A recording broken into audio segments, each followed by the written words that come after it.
গুপ্তচর বিমান নিয়ে আবারও উত্তপ্ত আন্তর্জাতিক রাজনীতির মাঠ। বাল্টিক সাগরে একটি রুশ গুপ্তচর বিমানকে তাড়া করে জার্মানি ও সুইডেনের যুদ্ধ বিমান, যে ঘটনার পর আন্তর্জাতিক রাজনীতির উত্তাপ ছড়িয়ে পড়ে সমুদ্রে ও আকাশে। শুক্রবার ৩টি রুশ MiG-31 যুদ্ধবিমান এস্তোনিয়ার আকাশসীমায় অনুমতি ছাড়াই প্রবেশ করে ১২ মিনিট অবস্থান করার পর চলে যায়। এস্তোনিয়ার প্রধানমন্ত্রী ক্রিস্টিয়ান মিচাল এটিকে সম্পূর্ণ অগ্রহণযোগ্য বলে অভিহিত করেছেন এবং ন্যাটোর আর্টিকেল ৪-এর অধীনে জরুরি আলোচনার আহ্বান জানিয়েছেন।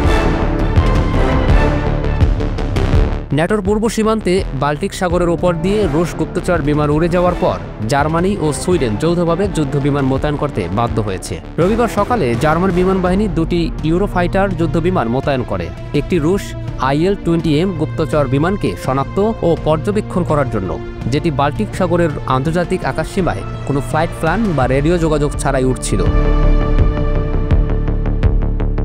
জার্মান বিমান বাহিনীর বিবৃতি অনুযায়ী, আমাদের দ্রুত প্রতিক্রিয়া সতর্কতা দল ন্যাটোর নির্দেশে একটি অজ্ঞাত বিমান তদন্ত করতে পাঠানো হয়েছিল।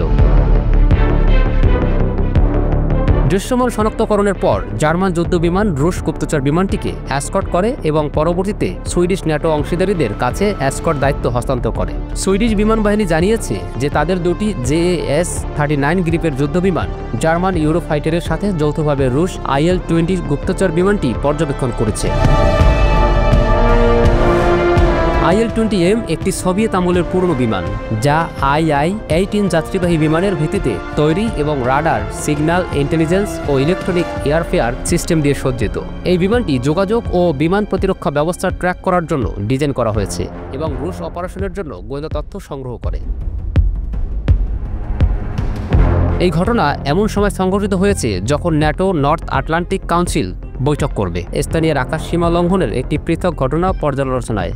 এস্তোনিয়ার পররাষ্ট্রমন্ত্রী মার্গুস শাহকনা বলছেন, রাশিয়া ইতিমধ্যে এই বছর এস্তোনিয়ার আকাশসীমা ৪ বার লঙ্ঘন করেছে, যা নিজেই অগ্রহণযোগ্য। কিন্তু আজকের এই লঙ্ঘন, যেখানে ৩টি যুদ্ধবিমান আমাদের আকাশসীমায় প্রবেশ করেছে, তা অভূতপূর্বভাবে উদ্ধতপূর্ণ।